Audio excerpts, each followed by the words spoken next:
selamat pagi. Nama saya Rizky Alfian. Di sini saya selaku PIC instalasi hardware akan mengenalkan beberapa anggota kelompok saya. Saya Naila. Dan saya Fakri. Di sini kami akan menjelaskan apa saja yang ada di komponen-komponen hardware dan bagaimana cara merakitnya. Simak terus video kami ya.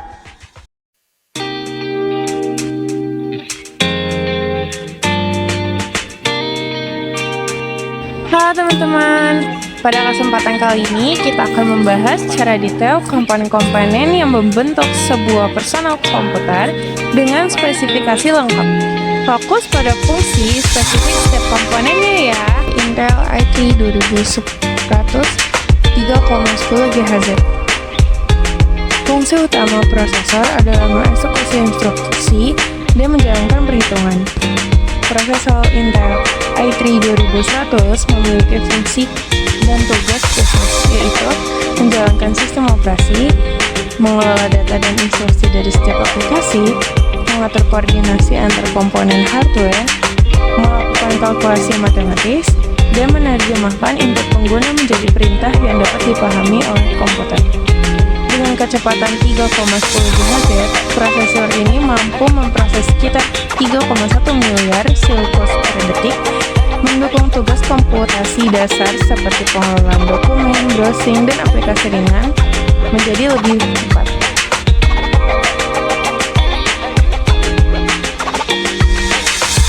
Motherboard Asus H61MA USB 3. Fungsi motherboard ibarat pusat komunikasi dalam komputer, yaitu menghubungkan seluruh komponen hardware, menyediakan jalur komunikasi antar komponen, mengatur transfer data antar prosesor, RAM, dan perangkat lainnya, mendistribusikan daya dari power supply ke komponen lain, menyediakan slot ekspansi untuk kartu tambahan, menyimpan BIOS basic input atau output system untuk inisialisasi komputer. RAM instan dan Samsung DDR3 4GB.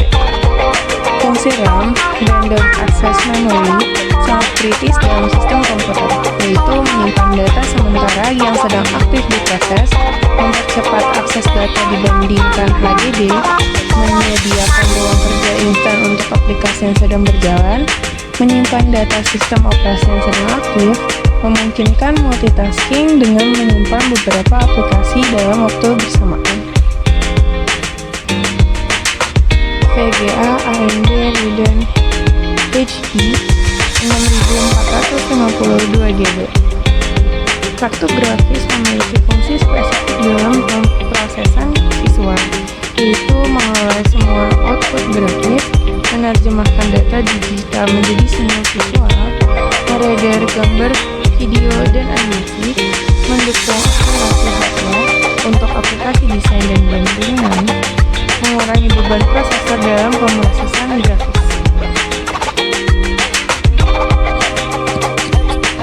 LAN card TP Link W871ND 100 Mbps. Fungsi LAN card yaitu memungkinkan koneksi internet, mendukung komunikasi jaringan komputer, menetralisasikan data antar komputer, menyediakan konversibilitas kabel dan nikabel, dan mendukung berbagai file dan sumber daya jaringan. HDD Western Digital 250GB. Fungsi hard disk drive sebagai media penyimpanan permanen, yaitu menyimpan sistem operasi, menyimpan seluruh data pengguna secara permanen, menyimpan aplikasi dan program, menyediakan ruang penyimpanan untuk dokumen, foto, video, dan musik, mempertahankan data meskipun komputer dimatikan. Power supply badak 480 Watt. Fungsi power supply unit PSU yaitu mengkonversi aliran listrik AC menjadi DC, mendistribusikan daya ke seluruh komponen, mengatur voltase yang dibutuhkan setiap komponen, melindungi komputer dari lonjakan listrik, dan menyediakan daya stabil untuk operasi komputer. Fan air. Fungsi fan atau pendingin komputer yaitu menurunkan suhu komponen internal, mencegah overheating pada prosesor dan komponen lain, mencegah performa komputer, dan memperpanjang umur komponen dan menjaga suhu stabil. Casing PowerLogic Modena X2200.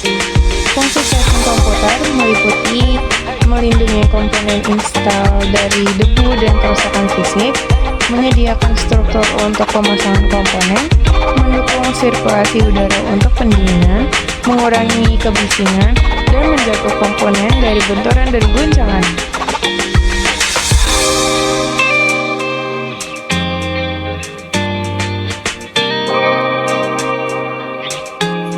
Halo semua, di sini saya akan mempraktekkan cara memasang komponen pada motherboard. Pertama, saya memasang prosesor pada soket di motherboard. Pastikan posisi pemasangan benar dan kunci prosesor seperti ini.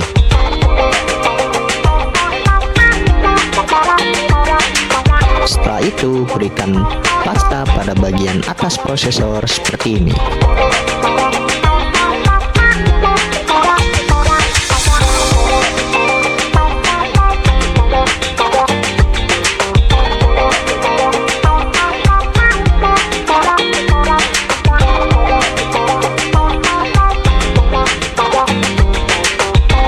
Lalu, pasangkan heatsink atau fan prosesor ke tempatnya. Pastikan terkunci dengan kuat.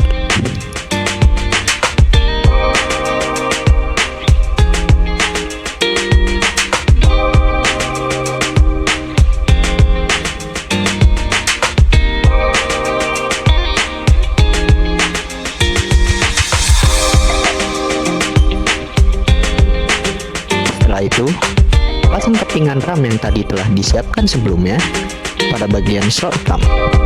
Pastikan terpasang dengan benar dan terkunci.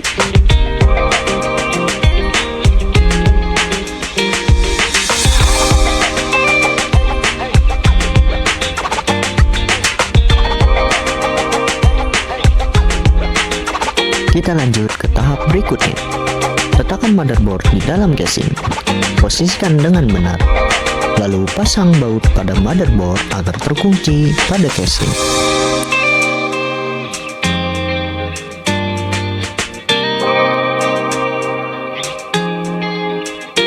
Langkah selanjutnya, kita akan memasang LAN card.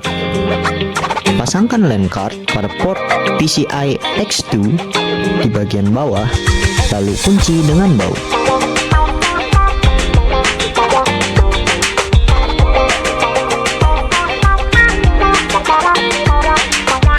Selanjutnya, kita akan memasang VGA card. Pasangkan VGA card pada slot PCIe X16 dan kunci dengan baut.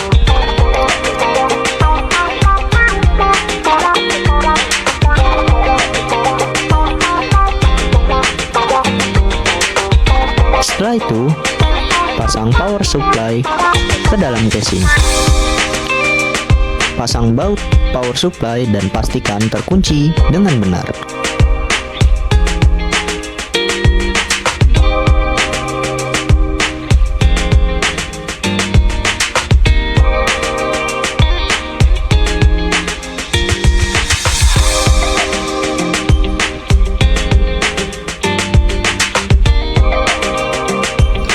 Pasangkan kabel power 24 pin mainboard yang ada pada power supply dengan soket power. Pastikan konektor kabel power supply sudah terpasang pada posisi yang benar dan baik sehingga tidak longgar. Pasang kabel konektor 4 pin. Pasangkan kabel power SATA dari power supply yang berbentuk tipis dan kecil pada bagian konektor SATA hard disk dengan benar dan baik. Jika terjadi kesalahan atau terbalik, biasanya konektor tidak bisa masuk. Pasangkan kabel pin group pada motherboard sesuai dengan fungsinya masing-masing. Misalnya konektor penghubung reset dipasangkan pada pin reset yang ada pada motherboard. konektor LED dipasangkan pada pin LED yang ada di motherboard dan lain-lain. Selanjutnya kita akan memasang harddisk. Letakkan harddisk pada slot harddisk yang ada di dalam casing. Posisikan dengan benar lalu pasanglah baut agar tidak berpindah posisi.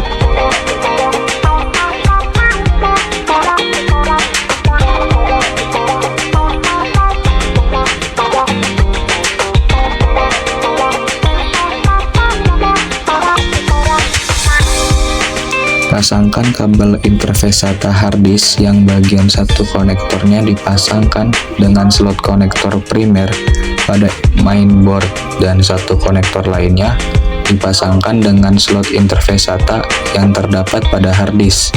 Kabel interface SATA ini berbentuk tipis dan lebih kecil dibandingkan kabel IDE yang lebih besar.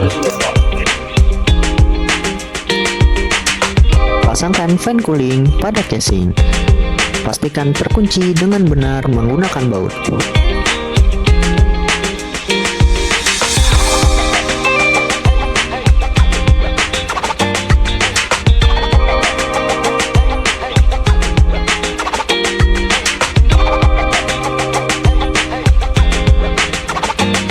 Lalu sambungkan kabel konektor fan cooling atau fan casing ke konektor PC ke konektor power supply.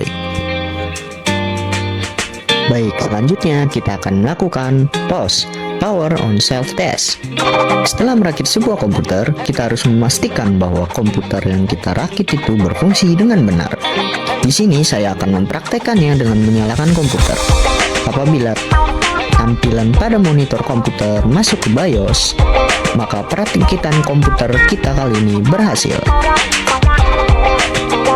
Saat ini komputer berhasil menyala. Lanjut kita cek tampilan monitornya. Di sini sudah terlihat tampilan BIOS pada monitor, yang berarti perakitan kali ini berhasil. Sekian dan terima kasih karena sudah menyaksikan sampai akhir. Kesimpulan, penting dipahami bahwa perakitan komputer bukan sekedar merangkai komponen secara fisik. Proses ini merupakan implementasi dari pemahaman mendalam tentang arsitektur sistem, di mana setiap komponen memiliki peran vital dalam menciptakan ekosistem komputasi yang reliable. Melalui pendekatan sistematis, dari penerapan hingga validasi POS, kami telah menunjukkan bahwa keberhasilan perakitan PC bergantung pada harmonisasi antara pengetahuan teknis, presisi eksekusi, dan pemahaman interkonektivitas komponen. Semoga demonstrasi ini dapat menjadi landasan bagi pengembangan kompetisi Anda di bidang teknologi informasi. Saya Rizky Alfian mewakili tim saya. Kami undur diri, sampai jumpa di video lainnya. Terima kasih.